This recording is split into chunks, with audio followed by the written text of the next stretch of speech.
الرجیم۔ پناہ مانگتی ہوں میں اللہ کے شیطان مردود سے۔ بسم اللہ الرحمن الرحیم۔ شروع اللہ کے نام سے جو بڑا مہربان نہایت رحم والا ہے۔ الحمدللہ سورہ آل عمران کے پہلے چیپٹر میں ہم نے آیت نمبر 1 سے 18 تک پڑھی، اور آج انشاءاللہ آیت نمبر 19 سے ہم سٹارٹ کرنے جا رہے ہیں۔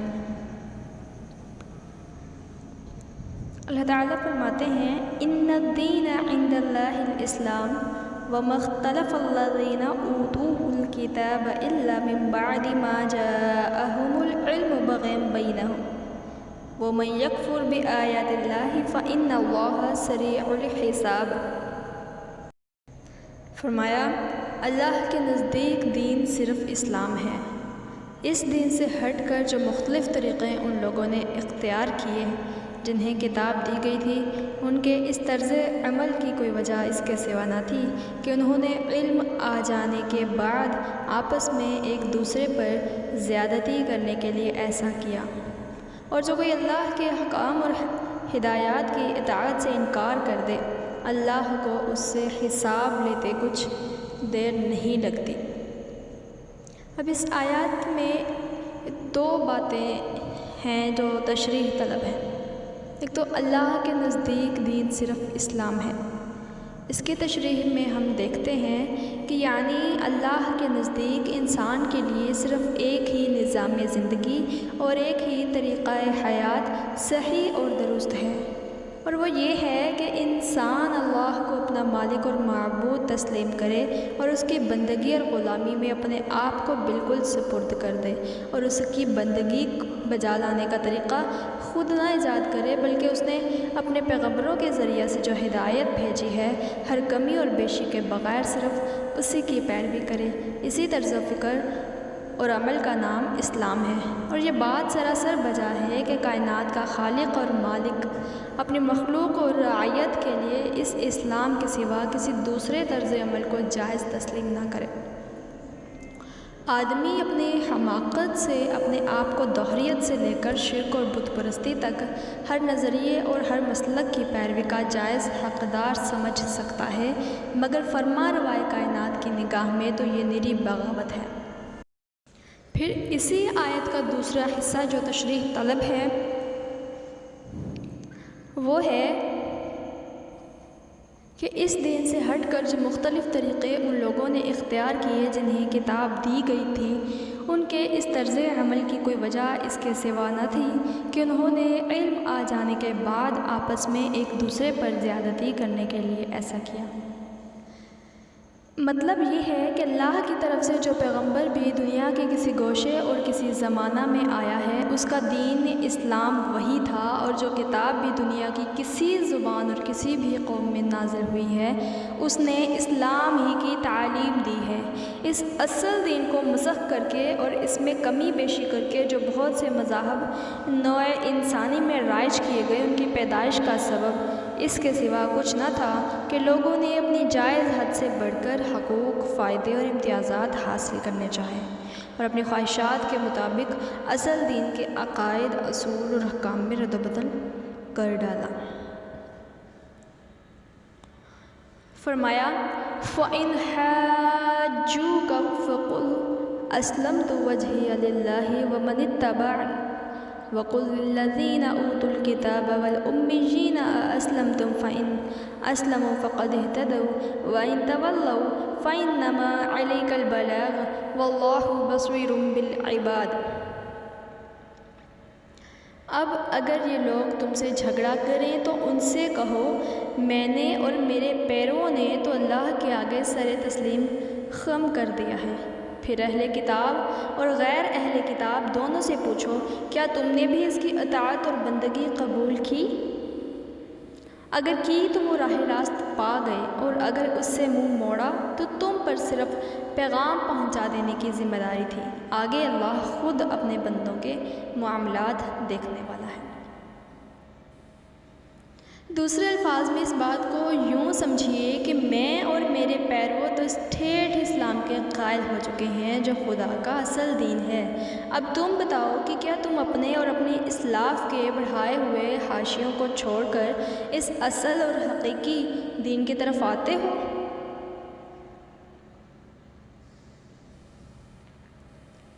پھر فرمایا ان الذین یکفرون بآیات اللہ ویقتلون النبیین بغیر حق ویقتلون الذین یأمرون بالقسط من الناس فبشرهم بعذاب علیم۔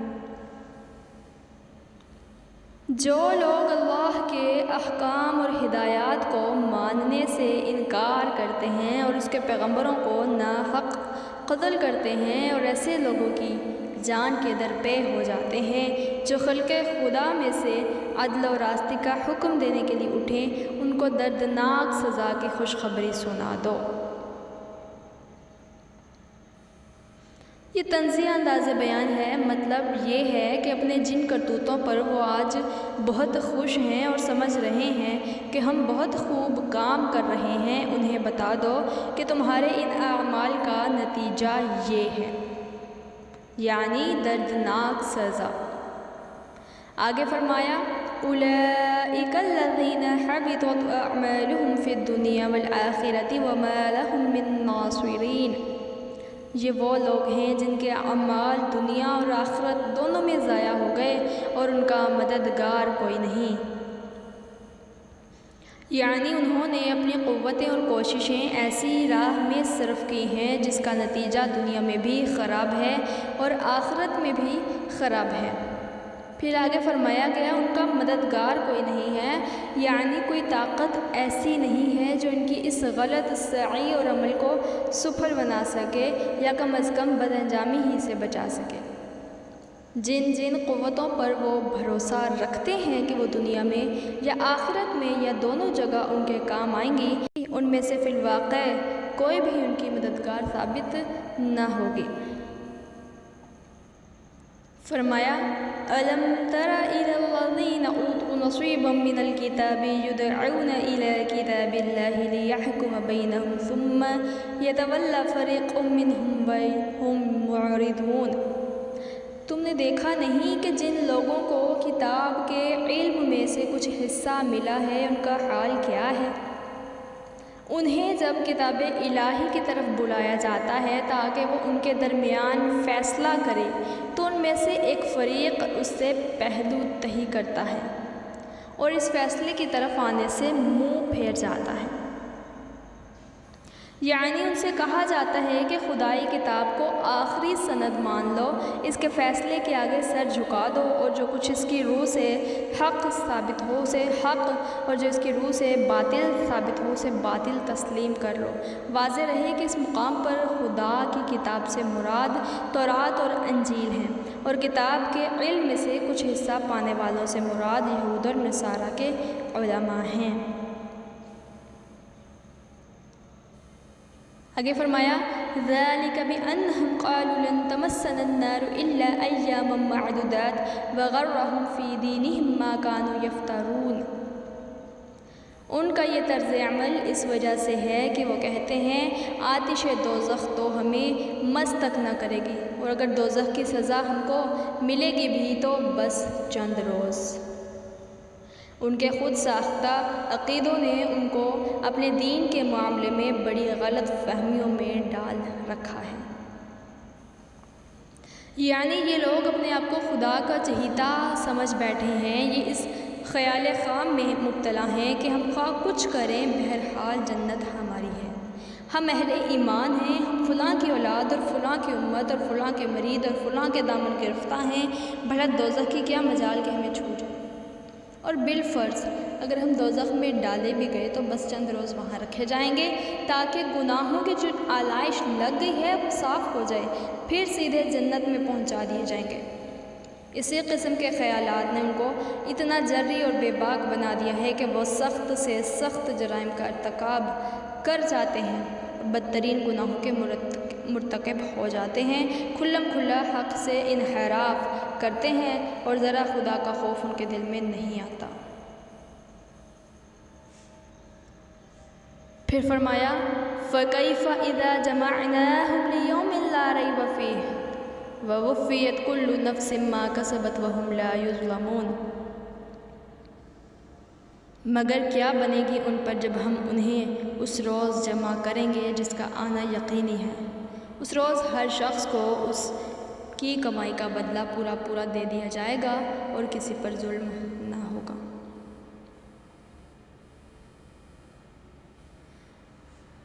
قُلِ اللَّهُمَّ مَالِكَ الْمُلْكِ تُؤْتِي الْمُلْكَ مَن تَشَاءُ وَتَنزِعُ الْمُلْكَ مِمَّن تَشَاءُ وَتُعِزُّ مَن تَشَاءُ وَتُذِلُّ مَن تَشَاءُ بِيَدِكَ الْخَيْرُ إِنَّكَ عَلَى كُلِّ شَيْءٍ قَدِيرٌ۔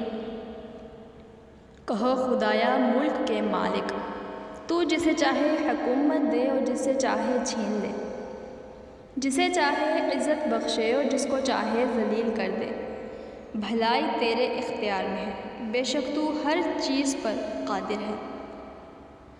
تولج اللیل فی النہار وتولج النہار فی اللیل وتخرج الحی من المیت وتخرج المیت من الحی وترزق من تشاء بغیر حساب۔ رات کو دن میں پروتا ہوا لے آتا ہے اور دن کو رات میں، جاندار میں سے بے جان کو نکالتا ہے اور بے جان میں سے جاندار کو، اور جسے چاہتا ہے بے حساب رزق دیتا ہے۔ جب انسان ایک طرف کافروں اور نافرمانوں کے کرتوت دیکھتا ہے اور پھر یہ دیکھتا ہے کہ وہ دنیا میں کس طرح پھل پھول رہے ہیں، دوسری طرف اہل ایمان کی اطاعت شعاریاں دیکھتا ہے اور پھر ان کو اس فقر و فاقہ اور ان مصائب اور آلام کا شکار دیکھتا ہے جن میں نبی صلی اللہ علیہ وآلہ وسلم اور آپ کے صحابہ کرام 3 ہجری اور اس کے لگ بھگ زمانے میں مبتلا تھے، تو قدرتی طور پر اس کے دل میں ایک عجیب حسرت آمیز استفہام گردش کرنے لگتا ہے۔ اللہ تعالیٰ نے یہاں اسی استفہام کا جواب دیا ہے اور ایسے لطیف پیرائے میں دیا ہے کہ اس سے زیادہ لطافت کا تصور نہیں کیا جا سکتا۔ پھر دوبارہ دہراتے ہیں، کہو خدایا ملک کے مالک، تو جسے چاہے حکومت دے اور جسے چاہے چھین لے، جسے چاہے عزت بخشے اور جس کو چاہے ذلت دے دے، بھلائی تیرے اختیار میں ہے، بے شک تو ہر چیز پر قادر ہے۔ رات کو دن میں پروتا ہوا لے آتا ہے اور دن کو رات میں، جاندار میں سے بے جان کو نکالتا ہے اور بے جان میں سے جاندار کو، اور جسے چاہتا ہے بے حساب رزق دیتا ہے۔ پھر فرمایا لا يتخذ المؤمنون الكافرین اولیاء من دون المؤمنین ومن يفعل ذلك فليس من الله في شيء الا ان تتقوا منهم تقاتا ويحذركم الله نفسا والى الله المصير۔ مومنین اہل ایمان کو چھوڑ کر کافروں کو اپنا رفیق اور دوست ہرگز نہ بنائیں، اور جو ایسا کرے گا اس کا اللہ سے کوئی تعلق نہیں۔ ہاں یہ معاف ہے کہ تم ان کے ظلم سے بچنے کے لیے بظاہر ایسا طرز عمل اختیار کر جاؤ، مگر اللہ تمہیں اپنے آپ سے ڈراتا ہے اور تمہیں اسی کی طرف پلٹ کر جانا ہے۔ یعنی اگر کوئی مومن کسی دشمن نے اسلام جماعت کے چنگل میں پھنس گیا ہو اور اسے ان کے ظلم و ستم کا خوف ہو، تو اس کو اجازت ہے کہ اپنے ایمان کو چھپائے رکھے اور کافروں کے ساتھ بظاہر اس طرح رہے کہ گویا انہی کا ایک آدمی ہے، یا اگر اس کا مسلمان ہونا ظاہر ہو گیا ہو تو اپنی جان بچانے کے لیے وہ کفار کے ساتھ دوستانہ رویہ کا اظہار کر سکتا ہے، حتیٰ کہ شدید خوف کی حالت میں جو شخص برداشت کی طاقت نہ رکھتا ہو اس کو کلمہ کفر تک کہہ جانے کی رخصت ہے۔ پھر آگے فرمایا جاتا ہے مگر اللہ تمہیں اپنے آپ سے ڈراتا ہے اور تمہیں اسی کی طرف پلٹ کر جانا ہے، یعنی کہیں انسانوں کا خوف تم پر اتنا نہ چھا جائے کہ خدا کا خوف دل سے نکل جائے۔ انسان حد سے حد تمہاری دنیا بگاڑ سکتے ہیں مگر خدا تمہیں ہمیشگی کا عذاب دے سکتا ہے، لہٰذا اپنے بچاؤ کے لیے اگر بدرجہ مجبوری کبھی کفار کے ساتھ تقیہ کرنا پڑے تو وہ بس اس حد تک ہونا چاہیے کہ اسلام کے مشن اور اسلامی جماعت کے مفاد اور کسی مسلمان کی جان و مال کو نقصان پہنچائے بغیر تم اپنی جان اور مال کا تحفظ کرو۔ لیکن خبردار کفر و کفار کی کوئی ایسی خدمت تمہارے ہاتھوں انجام نہ ہونے پائے جس سے اسلام کے مقابلے میں کفر کو فروغ حاصل ہونے اور مسلمانوں پر کفار کے غالب آ جانے کا امکان ہو۔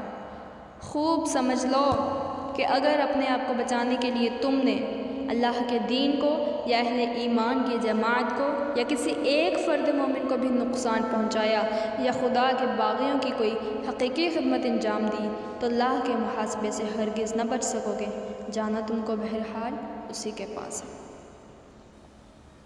پھر فرمایا جاتا ہے یوم تجد کل نفس ما عملت من خیر محضرا وما عملت من سوء تود لو ان بینها وبینه امدا بعیدا ویحذرکم اللہ نفسہ واللہ رؤوف بالعباد۔ وہ دن آنے والا ہے جب ہر نفس اپنے کیے کا پھل حاضر پائے گا، خواہ اس نے بھلائی کی ہو یا برائی۔ اس روز آدمی یہ تمنا کرے گا کہ کاش ابھی یہ دن اس سے بہت دور ہوتا۔ اللہ تمہیں اپنے آپ سے ڈراتا ہے اور وہ اپنے بندوں کا نہایت خیر خواہ ہے، یعنی یہ اس کی انتہائی خیر خواہی ہے کہ وہ تمہیں قبل از وقت ایسے اعمال پر متنبع کر رہا ہے جو تمہارے انجام کی خرابی کے موجب ہو سکتے ہیں۔ الحمدللہ ثم الحمدللہ۔ آیت نمبر 30 تک آج ہم نے پڑھا ہے، جانا ہے۔ آپ اس کو سنیں، اس کے نوٹس بنائیں اور ڈسکرپشن میں آپ کو ای میل دی جاتی ہے، آپ اس پہ ضرور کانٹیکٹ کر کے اپنا تمام لیسن اس پہ شیئر کر دیا کریں۔ کچھ سمجھ نہیں آتا آپ وہاں پہ پوچھ سکتے ہیں، کمنٹس میں پوچھ سکتے ہیں، اپنی رائے دے سکتے ہیں، آپ ویڈیوز کے متعلق باتیں کر سکتے ہیں، آپ بتا سکتے ہیں کہ آپ کو کس چیز میں کیا سمجھ نہیں آ رہی یا آپ کو کیا چیز بہت اچھی طرح سمجھ آ رہی ہے یا آپ ان لیکچر سے کیا سیکھ رہے ہیں۔ آپ کو کوئی بھی رائے دینی ہو آپ کمنٹ باکس میں دے سکتے ہیں، آپ ویڈیوز کو لائک بھی کر سکتے ہیں، آپ ویڈیوز کو شیئر بھی کر سکتے ہیں۔ آپ کے وہ احباب جو قرآن سیکھنا چاہتے ہیں، جو تفسیر سیکھنا چاہتے ہیں ترجمہ کے سمیت، آپ ان کو یہ ویڈیوز شیئر کر سکتے ہیں تاکہ وہ ان ویڈیوز کو دیکھ سکیں۔